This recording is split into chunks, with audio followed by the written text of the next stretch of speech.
Once upon a time, in a realm where the living and the dead coexist, there was a Grim Reaper named Blake. Now Blake wasn't your ordinary Grim Reaper.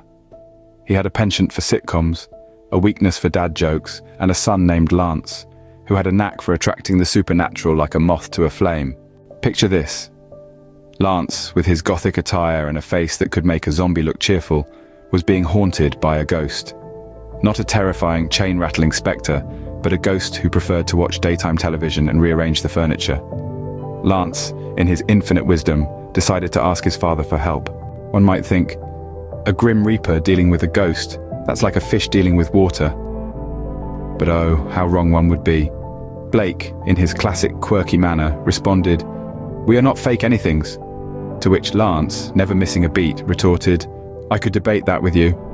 Their banter flowed like a well-rehearsed comedy routine, but the ghost in question was still lounging on the sofa, flicking through channels. Soon, the situation escalated. The lounge room was now home to a Grim Reaper, a disgruntled son, and a ghost with an affinity for soap operas. "Now I have a ghost and a Grim Reaper in my lounge room," Lance exclaimed, his patience wearing thin.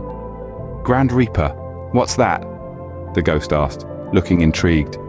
"Another name for a couch potato," Lance hissed, shooting a glare at his father. Just when you thought things couldn't get any more chaotic, enter Junior, Blake's younger son, who was as unflappable as a cucumber in a Zen garden.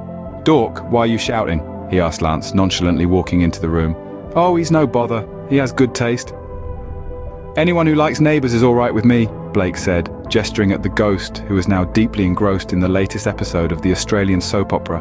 "You sure this isn't the Munsters?" Blake joked, looking around at his peculiar family and their spectral guest. And so our story ends not with a bang, but with a hearty laugh.